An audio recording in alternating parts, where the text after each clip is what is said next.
अस्सलामुअलैकुम इन कैसे हो आप सब लोग। आई होप आप सब ठीक ठाक होंगे और अपनी लाइफ के सबसे ज़बरदस्त मोमेंट एंजॉय करते होंगे। आज की वीडियो में बात करेंगे बड़ी ज़बरदस्त चीज़ के बारे में, लेकिन अगर उससे पहले आपने हमारे चैनल को सब्सक्राइब नहीं किया है तो प्लीज़ हमारे चैनल को सब्सक्राइब कर लें ताकि आपको और ऐसे ज़बरदस्त वीडियोज़ मिलते जाए। स्टार्ट करते हैं।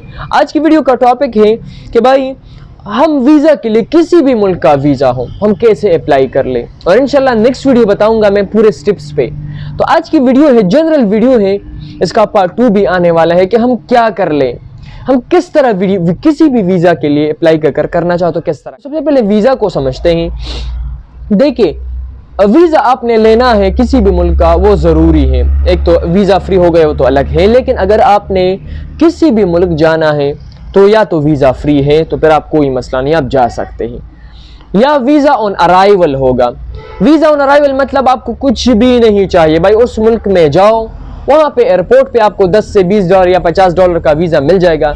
स्टिकर वीज़ा भी उसे कहते हैं और वीज़ा ऑन अराइवल कहते हैं, वो आपको मिल जाएगा बड़ी आसानी से। तो वो तो हो गया। लेकिन एक होता है एक ई वीज़ा, एक प्रॉपर आपने एप्लीकेशन फिल करनी होती है या आपने एम्बेसी के थ्रू ही करना है। तो भाई एम्बेसी के थ्रू आप करेंगे या ई वीज़ा, दोनों आप कर सकते हैं। तो ई वीज़ा में इतने मुश्किलात नहीं, आप लैपटॉप खोल के बड़ी उसके वेबसाइट पे जाके आप बड़ी आसानी से अप्लाई कर सकते हैं। लेकिन ये अगर एम्बेसी के थ्रू है तो फिर आपको कहीं ना कहीं पे ट्रैवल एजेंट को इन्वॉल्व करना ही होगा। अब बात करते हैं किस तरह और किस तरह, ये सब चीज़ें बिल्कुल इस वीडियो में आपको पता लगेगा।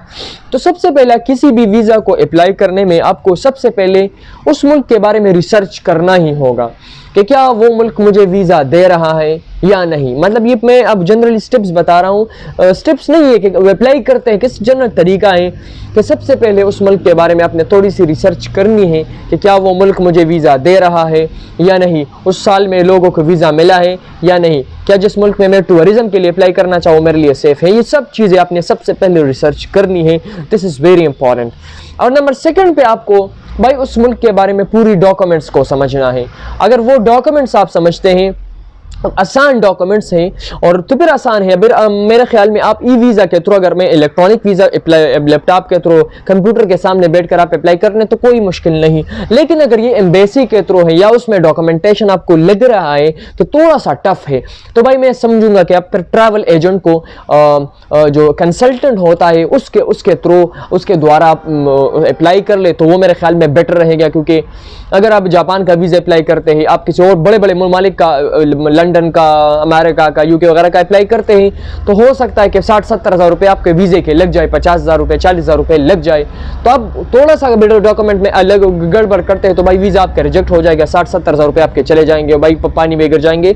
तो उससे अच्छा है कि पहले मुल्क को देखे कि वो मुल्क थोड़ा सा स्टेबल है। अगर स्टेबल है तो, और आपको तरीका नहीं आता डॉक्यूमेंट्स का, ज़्यादा नहीं पता, वो डॉक्यूमेंट आपको टफ लग रहा है, आपको समझ नहीं आ रहा, तो भाई मैं तो कहूँगा कि फिर आप वीज़ा कंसल्टेंट से अप्लाई कर ले तो अच्छा होगा। पहली बार है तो फिर उससे कर ले तो ही अच्छा होगा।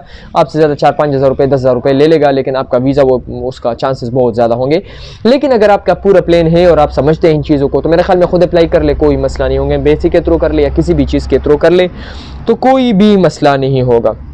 अगर वो मुल्क ख़तरनाक है, उसके वीज़ा के पॉलिसीज़ थोड़े ख़तरनाक है, तो ट्रैवल एजेंट को मेरे ख्याल में वीज़ा के लिए ये भी ज़रूरी है कि आप किसी भी को, बहुत से ममालिक के वीज़े होते हैं, आप वो हासिल करते हैं तो भाई इंटरव्यू के लिए भी अपने आप को कहीं ना कहीं पे प्रिपेयर कर ले। अगर कल को आपका इमिग्रेशन होता है कहीं पे किसी भी मुल्क में, क्योंकि आप एयरपोर्ट लीव करते हैं या आपका बॉर्डर क्रॉसिंग करते हैं तो आपका इमिग्रेशन ज़रूर होगा, तो उनके लिए भी ख़ुद को प्रिपेयर कर रहे हैं कि मैंने जवाबात, सवालात, ये सब चीज़ें क्या किस तरह डील करनी है, ये चीज़ें आपको पता होगी। तो मेरे ख्याल में वीज़ा अप्लाई करना इंतहाई आसान है और बड़ी आसान के स्टेप हैं जो आपको नेक्स्ट वीडियो में मैं बिल्कुल लफ्ज़ बाय लफ्ज़ और स्टेप बाय स्टेप में बताऊंगा कि आपने वीज़ा किस तरह। ये मैं जनरल में बता रहा हूँ कि ये चीज़ें ज़रूरी है, इस चीज़ के अपने ख़ुद को तैयार कर। नेक्स्ट वीडियो आने वाली है कि मैं आपको बताऊँगा कि कौन कौन सा स्टेप है और नंबर 1 स्टेप से लेकर नंबर 10 स्टेप पे ख़त्म करूँगा परफेक्ट वीज़ा कैसे हासिल करें। अल्लाह हाफ़िज़।